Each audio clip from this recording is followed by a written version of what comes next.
আজকের এই ভিডিওটা হচ্ছে স্পেশালি একটা বার্থডে ব্লগ। এদিন ছিল সিনথিয়ার বার্থডে। সিনথিয়া হচ্ছে আমার একদম ছোট বোন। এদিন ওরই বার্থডে ছিল। তো সকাল থেকে রাত পর্যন্ত কি কি করলাম, সাথে বার্থডে উপলক্ষে কারা আসলো আর কি কি রান্না করা হলো, সবই থাকবে এই ভিডিওতে। সকালে উঠেই দেখি দুপুরে রান্নার জন্য এদিকে কাটাকুটি করা হচ্ছিল। এগুলা বার্থডের জন্য ছিল না, আমাদের দুপুরের খাওয়ার জন্য ছিল।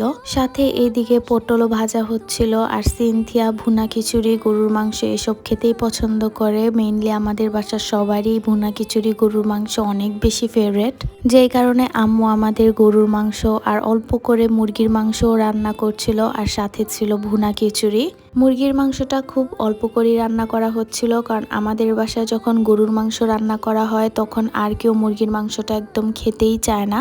আম্মুর হাতের ভুনা খিচুড়ি একদম বেস্ট। তো তারপর আমি চলে গিয়েছিলাম আমার ড্রেস আয়রন করতে।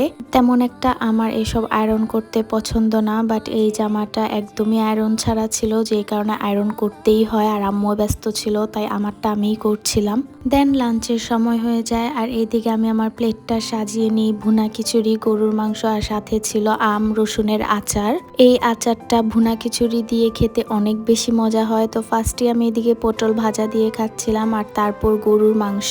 যেই দিন বাসায় ভুনা খিচুড়ি আর গরুর মাংস রান্না করা হয় ওই দিন আমি খাবারটা একটু বেশি খেয়ে ফেলি। বিকেলের দিকে আমি নির্ঝরা মিলে এদিকে বেলুনসগুলা ফুলিয়ে নিচ্ছিলাম। এগুলা তার আগের দিন কেনা হয়েছিল। ভেবেছিলাম রাত 12টায় ছোট্টখাট্ট একটা সেলিব্রেশন করব, বাট তেমন একটা সময়ই ছিল না। বার্থডে ডেকোরেশনটা সিম্পল হলেও দেখতে অনেক বেশি সুন্দর হয়েছিল।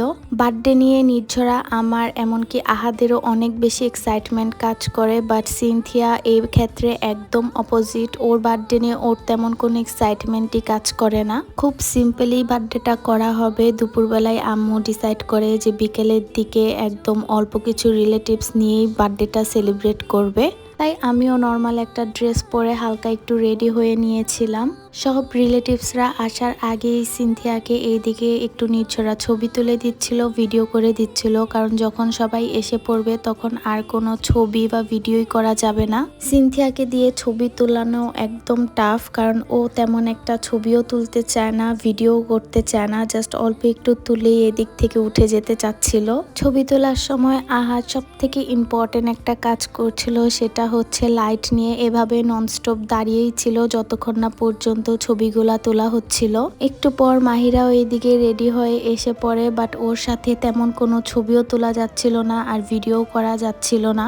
অনেক জোরাজুরি করে ধরে রেখে ওর সাথে জাস্ট এই একটা ভিডিও ক্লিপই নিতে পেরেছিলাম। আর ভিডিওতে এই পুকিটা দেখে ও ভাবছিল যে সত্যিকারেরই এটা ওর মাথায় লাগানো, তাই এটা বারবার ধরে খোলার চেষ্টা করছিল। আর তারপর সব রিলেটিভসই এখানে এসে পড়ে। সবাই বলতে জাস্ট আন্টিরা আর মামিরাই ছিল, আর বাহিরের কোনো মানুষই ছিল না। নির্ঝরাও এদিকে ওকে নিয়ে ছবি তোলার জন্য অনেক চেষ্টা করছিল। দেন হচ্ছে কেক কাটিং টাইম। কেক কাটার সময় এইদিকে সিনথিয়ার সাথে সব বাচ্চারাই ছিল, আর আমাদের বাসায় এমনিতেও বাচ্চার সংখ্যা অনেক বেশি। কেক দেখার পর মাহিরা এইদিকে কেকের দিকেই তাকিয়েছিল, কারণ কেক ওর সব থেকে পছন্দের একটা খাবার। সিনথিয়া সবাইকে কেক খাইয়ে দিচ্ছিল, আর তারপর আম্মু সব কেক এভাবে পিস পিস করে সবাইকে দিচ্ছিল। আর সাথে এদিকে নুডলসও রান্না করা হয়েছিল, ওগুলাই সবাইকে সার্ভ করা হয়েছে। এই ফাঁকে আমি একটু নিজের এদিকে স্ন্যাপ নিচ্ছিলাম, আর তার মধ্যে আমার মনে পড়ছিল যে আজকে তো আমি সিনথিয়ার সাথে একটাও ভিডিও করিনি, তো এই জন্য ওর সাথে এদিকে ছোট্ট একটা র্যান্ডম ভিডিও নিলাম। এইদিকে অর্ধেক মানুষ চলে গিয়েছিল, জাস্ট আন্টিরাই ছিল। আর তারপর মাহিরাকে এইদিকে আরেকটা কেক দেখাচ্ছিলাম যে ও খাবে নাকি। যখন কেক দেখি তখন মনে হয় যে একসাথে পুরাটা কেকই খেয়ে নিতে পারবো, বাট 1-2 পিস খাওয়ার পর তেমন আর খেতেই ইচ্ছা করে না। কেক আমাদের বাসার সবার অনেক বেশি ফেভারিট, বাট আমার চকলেট কেকটা একটু বেশি পছন্দ। তো তারপর সবাই যখন চলে গিয়েছিল আমি এদিকে বসে বসে লকআপ দেখছিলাম। রাত্রে আর ভুনা খিচুড়ি খেতে ইচ্ছে করছিল না, তাই গরুর মাংস দিয়ে এদিকে আমি অনেকগুলা মুড়ি মেখে খাচ্ছিলাম, সাথে অনেক পেঁয়াজ মরিচ দিয়েছিলাম। তো আজকের জন্য এতটুকুই। Thank you so much for watching. Tata.